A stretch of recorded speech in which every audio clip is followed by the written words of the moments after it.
Okay, let's go back to October 14th, 1947. Imagine the California desert, sunrise cracking over the horizon, and a young test pilot named Chuck Yeager climbing into an aircraft unlike anything the world had ever seen, the Bell X-1. Shaped like a bullet, bright orange, and packed with just enough rocket fuel to make history, or become a footnote. Chuck Yeager wasn't born into fame or fortune. He grew up in a small town in West Virginia, loved hunting, and had an incredible knack for understanding machines. When World War II came around, he enlisted in the Air Force, quickly making a name for himself as a daring yet calculated pilot. After the war, he stuck around when others moved on. He wanted to fly higher, faster.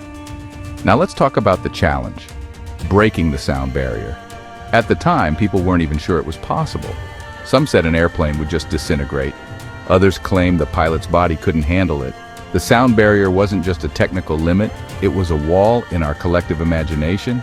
But Yeager, he wasn't fazed. Just 2 days before the flight, he broke 2 ribs falling off a horse. Most people would have called in sick. Yeager, he kept it quiet, taped up his ribs, and showed up anyway. That's grit. That's determination. So, what actually happened up there? Yeager was dropped from a B-29 at 23,000 feet. He fired the X-1's rockets, and as the needle climbed past Mach 1, the controls started to shake. For a split second, it felt like the plane might tear itself apart. But then, calm, smooth air. Yeager had done it. He broke the sound barrier. That day, everything changed. Breaking the sound barrier wasn't just a win for Yeager or his team. It was a defining moment in aviation. Suddenly, the skies seemed limitless. Jets got faster. Space became closer.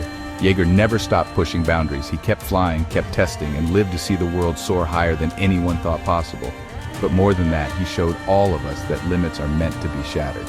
So next time you hear a jet ripping across the sky, remember Chuck Yeager, the man who heard the word impossible and decided to prove everyone wrong. Thanks for watching. If you love aviation stories, hit that subscribe button for more. See you next time.